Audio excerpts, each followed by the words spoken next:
Thank you, Scott. I think I've been here for 16 years, and I don't think I've ever heard Mississippi Economic Council being called the heart and soul of economic development. But I think I like that. Mississippi Economic Council, the heart and soul of economic development. I think that's a powerful way and a diverse way to bring this panel on. And as Scott said, the bios are in your seats, so I'm not going to read them to you, but we're just going to talk about, we've heard this word a lot today, workforce development. We've heard it a lot the past month, the past few years, and we're going to add diversity to it and the importance of diversity in the workforce, how vital it is for it to grow. Mississippi Economic Council is committed to making sure the workforce is diverse. It's the standard. It's just not a checkbox. It's not something we do. It is going to be the standard for our business community, and it's going to be the standard for our communities for growth. And so for that, we're going to get started. And Ed, if we can, I want to start with you. And the reason why you're with Atmos Energy. Like I said, I've worked with the Mississippi Economic Council, and everyone that I've dealt with from Atmos, they have this energy about them. It's a positive energy, it's an easy energy, and it's a unique energy. And from understanding, years ago, they decided they were bringing all these cultures together with one company, and they wanted to have the spirit. They understood that they were going to be proactive and not reactive in bringing this together. And I would say they were strategic before they were tactical. So can you tell us about this atmosphere and how you were diverse, but you weren't just diverse, you were inclusive with all these cultures you were bringing together to bring one company, Atmos Energy, to the forefront? Absolutely. Can y'all, oh, there we go. Yeah, it's definitely a unique culture, Cathy. You know, we were fortunate to have some really great leaders throughout the history of Atmos Energy, you know, who really believed in people, and you know, Bob Best, which is one of our former presidents and CEOs, he used to always say that, you know, employees are the heartbeat of this company, and without a healthy heart, you cannot prosper, right? You cannot have a good company. So, and he believed in that. And so to your point, you know, at one point we wanted to be the largest provider of natural gas only company in the industry. And so in that we made a bunch of acquisitions, and so in that, you know, there's different cultures. So Bob wanted us to make sure that whether you were in Louisiana, Mississippi, Colorado, Tennessee, that the culture was the same. And so he was very intentional and deliberate by making sure that we provide a good workplace where employees want to come to work every day, right? So he developed this thing called Atmospirit. Atmospirit is a 3-day workshop. It used to be a little longer, but it really allows employees to come there and learn about themselves. You know, it's kind of a, you know, there's like 14 different modules, and one is called Awareness of Self, where we really think inside of, you know, what makes us tick. And there's also a lot of different concepts that we cover during this workshop. I mean, and it's a facilitated workshop by trained facilitators to allow employees to gain insight on their own personal experiences. You know, we all have perceptions based on how we were brought up. And that's what's so unique about diversity, is that, you know, we can learn from others' experiences. And it's important for us to be authentic in that, to say that this is who I am, and my perception does matter, right? Sometimes we create these blind spots that we don't realize that we have. But the more diverse group you have, the more you're able to achieve success and work through those blind spots. So yes, 3-day workshop. They go in. We invest. We transport employees to the Dallas metro area, and they go through this workshop. There's concepts like be here now and be at your best. Bring out the best in others. Make a difference. Focus on the future. You know. There's concepts like the results cone, how our thinking changes our behavior, and our behavior gets results. So there's a, you know, I wish I could had more time to really kind of walk you through all the information, but I will say that it's a life-changing workshop that not only do it makes employees do really well at work, but it bleeds into the workplace, it bleeds into their community, it bleeds into their relationships. So we continue to hear a lot of positive feedback of how Atmos has made a difference in our employees' lives. Thank you, Ed. And when you're thinking about culture and the work culture, it's not a one and done thing. What happens for one company is not what happens for another. And they say work culture is like, this is how we do things around here. And it's not, when you do it, you have to continue to do it. It's not a one thing. So they tell me that you're doing it again and you're revamping the program and you're putting them through it again. Can you tell us about the new module? I know my son is a new Atmos Energy employee and he has to go through the Atmos Spirit, so hopefully he can bring that home and bring it in the house a little bit. But tell us how you say, okay, this is how we're gonna do it. This is a way of treating each other. And if you're in a workforce, you're happy. So what's next? Once you give them that spirit, do you add more spirit to it or you add soul to it? What's the next step of Atmosphere? What are they doing now? Yeah, we have these refreshers throughout the enterprise because it's been probably 15, 20 years for a lot of employees since they've gone through the training. And you know, there was a point in time where, you know, when we were acquiring all these different companies, you know, we really had to get them bought into the culture. But now, you know, how do we sustain that? So we do these refreshers, we go back, because as these new employees go through the onboarding process and they come back to their respective locations, they're excited about what they learned during that 3-day workshop.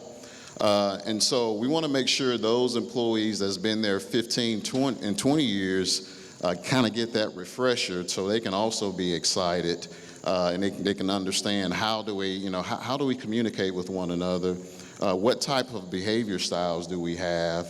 You know, how do employees want to be talked to? You know, those types of things. So that's one way that we are sustaining our culture, by having these refreshers throughout all 6 of our divisions. Great. Well, thanks, Ed. So as Scott mentioned, there's different layers of diversity. It's not just race. Normally when people hear diversity, they think race. But there's disabilities, there's socioeconomics, there's the way political, there's the way you think, there's religion, and there's one that comes up a lot. There's gender, there's age, there's sexual orientation. So today we can't talk about all of those, but we're going to talk with Kimberly and Nastasi about age in the workforce. In 2008, study shows that the economic downturn, that people were staying in the workforce longer, not just because of that, because they were healthier and they were happy to be in the workforce. Studies also show in 4 years that the workforce of people of the age of 55 and older are going to be 25% from before it was 12, 14. Can you talk about how we can work together? A lot of people talk about the differences, but there's some positives about having a workforce with 5 generations in it. Can you talk to us about that? Absolutely. First of all, thank you for inviting me to be here today. I really appreciate the opportunity. This is a wonderful subject, and I think a lot of times when we start talking about generations, we go straight into the negatives. We want to talk about, well, this generation should have retired, or this generation, they're entitled. But the fact of the matter is, and what you just said, is there's so many positive attributes about each. And so if we stop putting people in boxes and we stop stereotyping them, and we really look at what does each group bring to the table.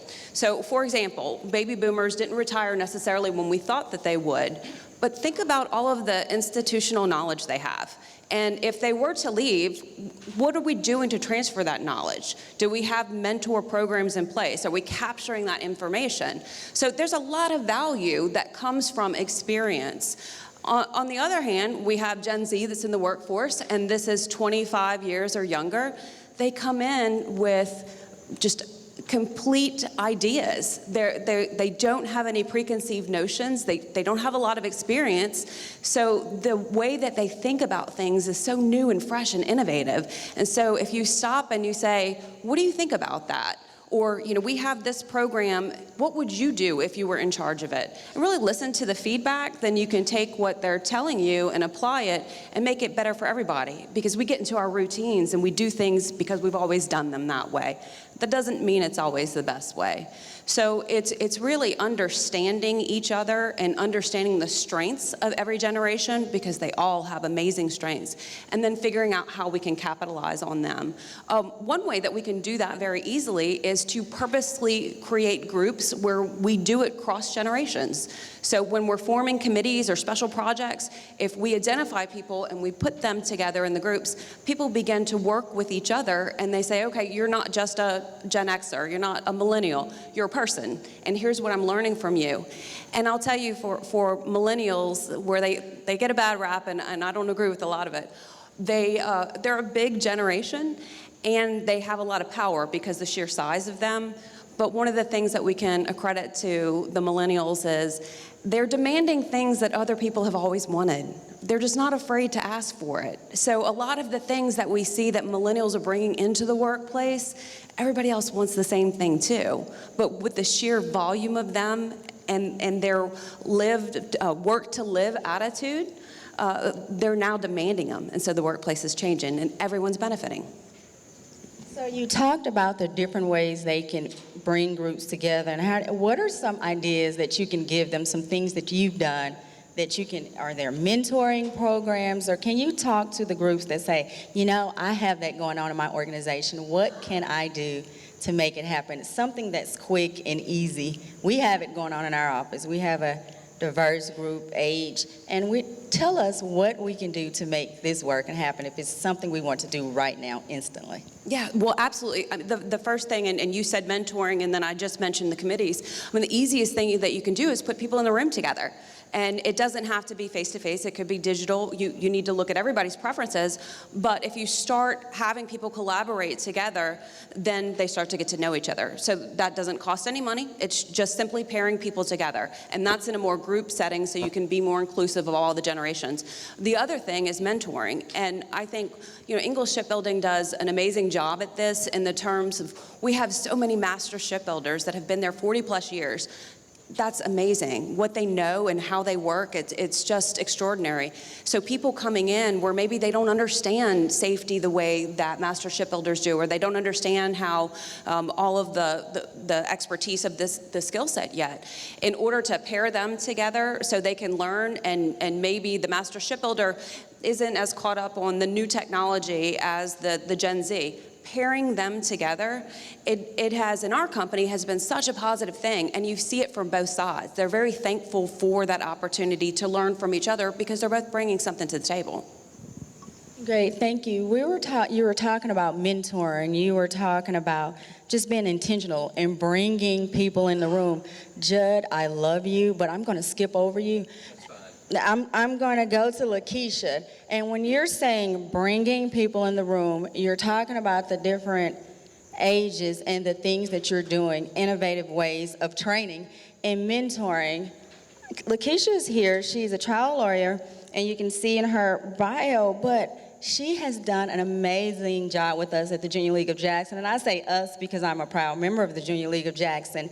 And what the Junior League, sometimes they get a bad rap, but LaKeysha, please talk about the bold and innovative ways you guys we've brought the Junior League to the forefront with training women to be great in their careers, in their homes, in their communities, and just the perception of what the Junior League is, the reality, and the bold steps you took to make these things happen and make the Junior League reflect, or help the Junior League reflect and represent the communities that they're representing and they're helping.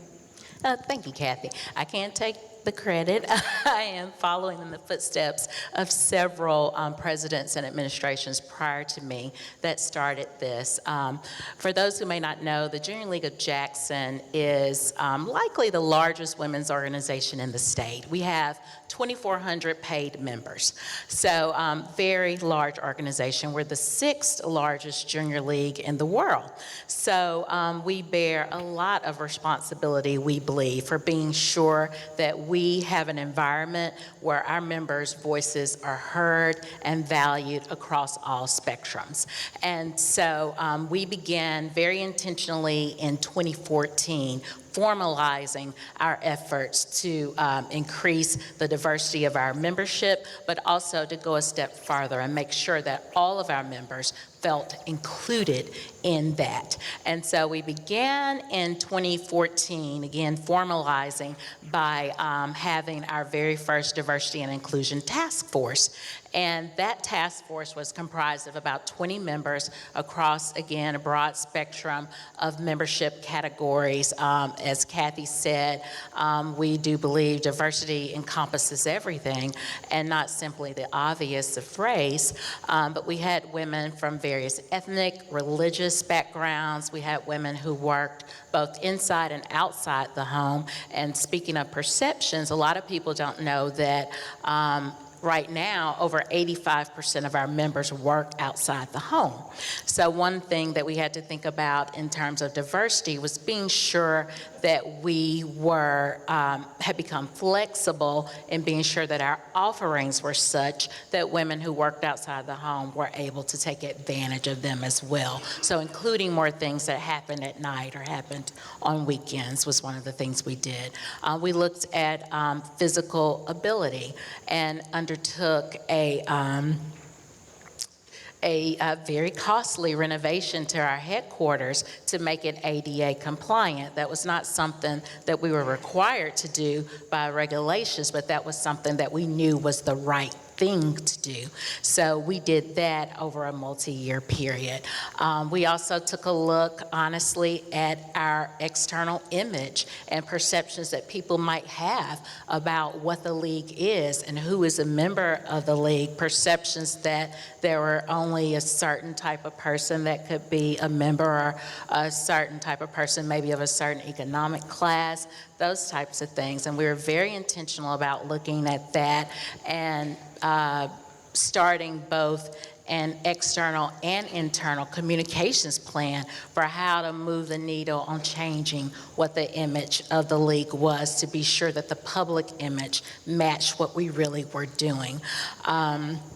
And so that was the first start. And we have tried to embed diversity and inclusion throughout our league. We adopted a diversity and inclusion statement that is in our governing documents and by which we try to live by, that talks about respecting and appreciating all voices and about not disadvantaging or advantaging anyone because of perceived differences. So that was a big step that we took, and we've just implemented it at every level in training. Each year we have approximately 175 new members that join us, many of which work for your wonderful organizations. And those ladies, we started having a very intentional training curriculum for them that includes training on cultural competence at each one of their sessions. We started off the year doing a poverty simulation with the assistance of Operation Shoestring to really give our members an idea and be able to be more sensitive to the community that we serve. We do over 30 community projects each year, all done in the city of Jackson, and we encounter a broad population of people, and we want our members to be culturally competent, not just when we're dealing with each other as other members, but when we're serving as ambassadors for the league and the community. So I probably said too much, so I'll just wait for the next question. No, you said image a lot, image, and you talked about being intentional, and you talked about being inclusive. One of my favorite quotes is, diversity is inviting someone to the prom. Inclusion is dancing with them at the prom. Belonging is knowing the songs that they're playing at the prom. So I think Junior League does that. We dance, we go to the prom together. We dance and we sing together at the Junior League. It may be over wine, but we do it. And we have a good time doing it. So we're talking about image here. And Brandt, I'm getting back to LaKeysha for a second, but Brandt, I want to go to you.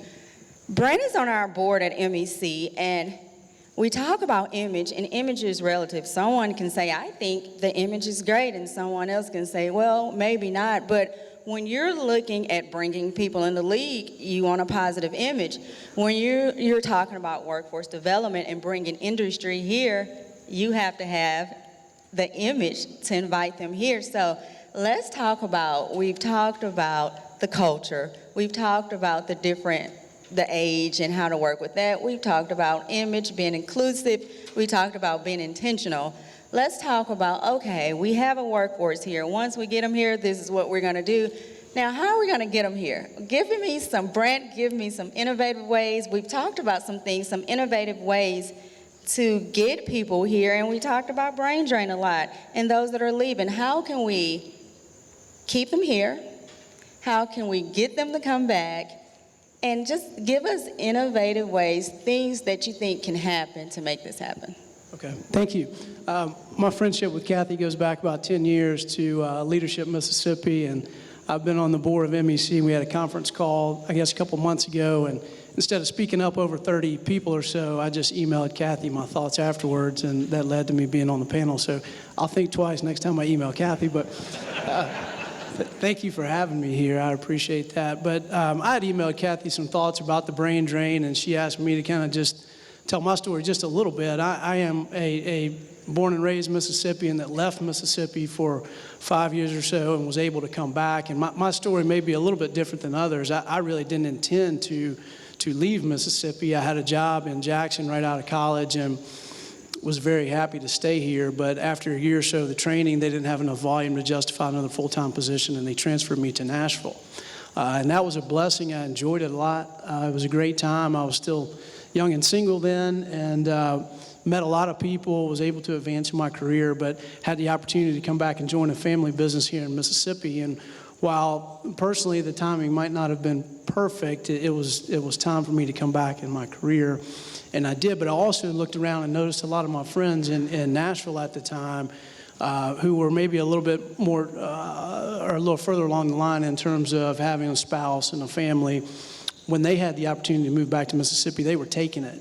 And I realized that those friends might not be there for a long time in Nashville. And so what I think we look at it, if we're gonna, from a brain drain perspective, if you've got a kid that graduates college or high school and they want to go to a big city environment, with all due respect, and I love Jackson and DeSoto County and the coast, those are not metropolitan environments that we can compete with in Atlanta or a Birmingham or a Dallas or Nashville for that matter if a kid really wants a big city environment. But when they get to a point in their career or their life where they feel like they want to come back to Mississippi, we need to have jobs available for them to come back to. And I certainly respect and appreciate the job that Glenn McCullough and Governor Brandt have done from a development standpoint. I'm really excited to hear this morning Governor-elect Reeves and Secretary Watson talk about a focus on economic development. But you know, I'm fortunate enough to have been involved in the Golden Triangle Development Link as well, and that certainly does not make me a developer, but I have been privy to a number of prospective employers coming to the state and looking at our area, and some successes and some swings and misses. But one thing that I think we really need to focus on as a state is attracting the type of jobs that you would want your kids to come back to. Not just an employer that brings 300 or 400 jobs to the state, but an employer that may bring a large capital investment, maybe 40 or 50 jobs, but 40 or 50 high-paying, advanced, skilled jobs that we would be happy for our children to take. And I think there are ways that we can continue to attract prospective employers that offer those type of things. And the workforce development, of course, is a big component of that, so that we have a trained and skilled workforce that's ready and willing to take those jobs, and then we have people that are Mississippians that are expatriates, so to speak, that are willing to come back to take them as well. Thank you. And he's talking about metropolitan areas. I have 3 kids, and my youngest said, Mom, I'm moving out of state, and her college choices are based on towns that have a Chipotle. And I said, okay. So I'm thinking, do I calculate the out-of-state fees, or do I look into a franchise, bringing a Chipotle here so we can keep people here? So if there's anyone that's interested in having a franchise with Chipotle, let me know, because I think it'll help me. We talked about that, and And I think we were talking about image, and you put that in your email. And another disclaimer, my email address is on the bottom of this panel list. And Brandt said that he emailed me, and that leads to being on a panel. That's not true. You can email me your comments, but that does not mean I'm going to put you on the panel. And it doesn't mean that I'm going to put what you say on the website, but I want to read it. I want to listen to what you have to say, and I will take it back to my board. So if you look at that, please send me an email and tell us your thoughts. If you have someone that have moved out of the state and want to move back, or you have someone that's saying, hey, I'm moving out of state, email me and tell me why. What can we do to make you stay? Where are we missing this mark? I want to hear that, and I'll share it with our board members and with our members.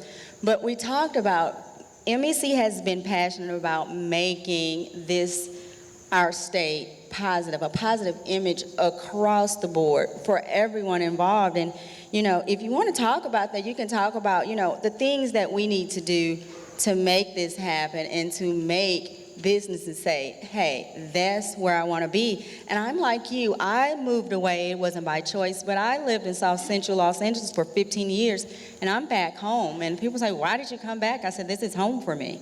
And so, like you said, I wanted to be back here, and there's a lot of people that want to be back here. And so tell us the things that, you're saying image. What is it that we need to do to work on that and bring people that can bring people back? You're in the insurance industry, and I'm pretty sure you work in communities. What are they saying? What would it take for them to come to Mississippi? Sure. Well, that's a big question, and there are a lot of nuances to that answer, but one thing that I talked to Cathy about, and the MEC has a long-standing advocacy of changing the state flag. And while I certainly support that, I've been able to see through economic development, the state flag is killing us, guys. And I understand there are probably people in the room who support keeping the state flag, but there are a number of image issues that Mississippi carries that we certainly feel are not true. But yet when a prospective employer comes in from Washington or Vermont or California or whatever, and they see that flag flying in our state capitol, it just absolutely takes away everything we've done to repair that image. I hear legislators talk, and we have some here today, and they talk about a vote that we had on the state flag. Well, since we had that vote, 19 people boarded planes and flew them into buildings, and we've memorialized it 18 times since then. Point being, the world has changed, and we don't have to change who we are. We don't have to change our value system, but it just makes all the sense in the world to change that state flag. That's just one issue, but.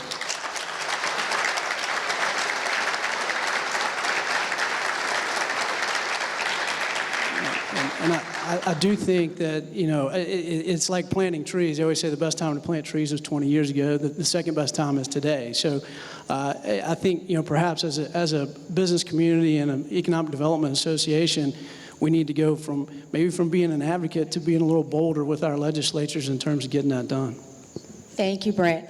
We're going to flip the tables a little bit. I was just in Tupelo, and Judd was interviewing me. Judd, now I'm interviewing you. You are. I am. And we had a great time. We talked about a lot. And as I sat in the room watching everything that was going on in Tupelo, the growth, and we just had a great conversation. And when I walked out, he said, Cathy, do you want to see a tour of CDF? And I was like, sure. And so I walked around, and I saw dartboards, and I saw collaboration, and I saw gumballs. I saw a board where you guys were doing a football poll, and you were at the very bottom, if I can understand. Cathy, I didn't think you were going to mention that. How did you do? How was it? Did you win? I did bad. You didn't? Okay, you did bad. But that's okay. So let's talk about that. We talk about the open floor plan. A lot of people are saying that's the way to go. But then when you do the research, they was like, that's not the way to go. But it's working for you because you're doing amazing things in Tupelo. It is, Cathy, and I think it goes back to what he said about being intentional.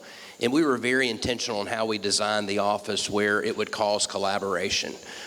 We have a very diverse workforce as well throughout Tupelo and Lee County. And at CDF, we actually have folks that have been at CDF for 40 years, and we have a gentleman that's only been there 7 months. So you got a wide range of of a knowledge base of folks that have been in our organization. And we consider ourselves business partners. And so I'm looking out right now, I see Jack Reed with Reed's, your organization's won Business of the Year many times in the state of Mississippi, and I see Sean sitting there and with Toyota. And if we're going to be a business partner with folks like that, we got to have a team that's going to be on top notch and working together. And so what we did intentionally to do the open floor plan is to allow ideas to free flow, to be free flowing there. And so we have a gentleman in our organization that has been with CDF since 1979. He's a baby boomer. And then, as I mentioned, we have millennials, and we have those right next to each other where they can hear what's going on and hearing the ideas, and everybody's free to express their ideas. As Rob mentioned, he's one of ours that has been there for 7 months. I asked him, I said, what is it like working in an open office environment? What is that for you as a new employee at CDF? And he said, the one thing is I can't hide.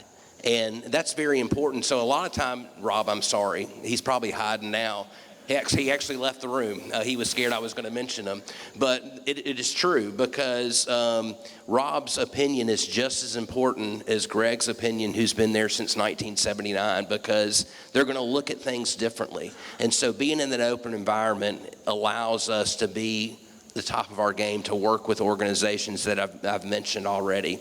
And you mentioned our different ways of being in an open environment. We do fun things like a football poll and things like that, but it's more important when you know, a lot of the times when you're at work, you're with them more than you are your family a lot of times. I mean, you spend a lot more hours with your work family sometimes than your real family. So that open environment does cause a family organization, which I think allows us to become a better team, because usually a good team, they have the same goal. And when you work together in an open environment, it allows that to happen.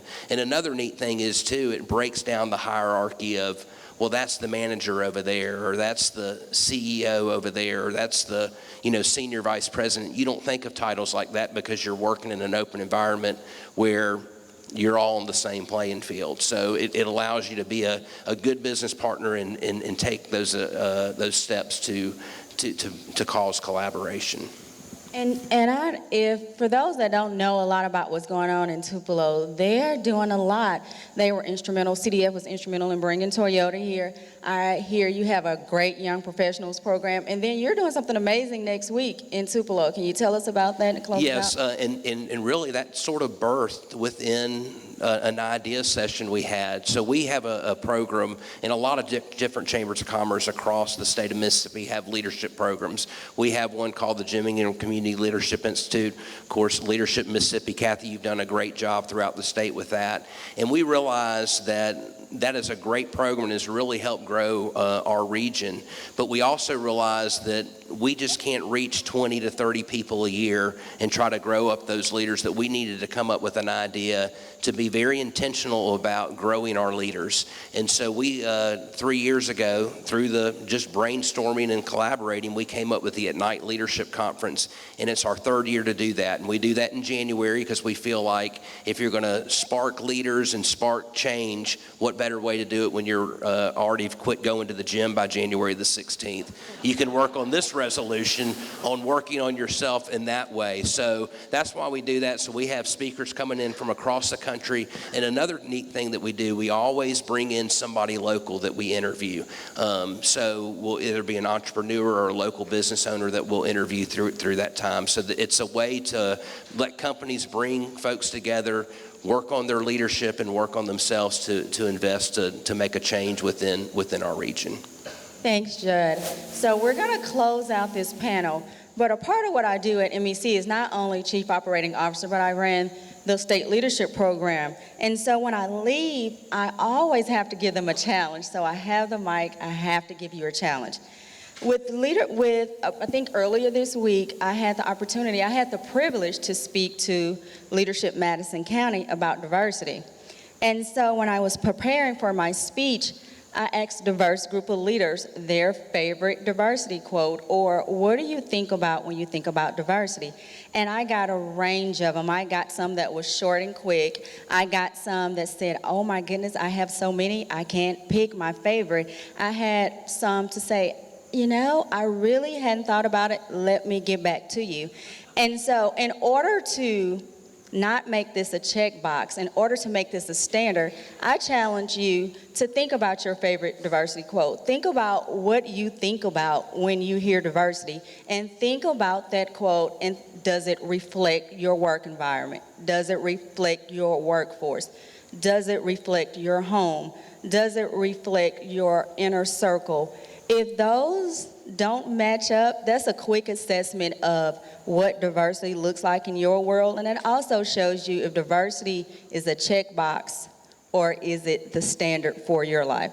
So if I can challenge you to do those things, ask yourself those questions. Think of that favorite quote. So if I see you, I'll say, what is your favorite diversity quote?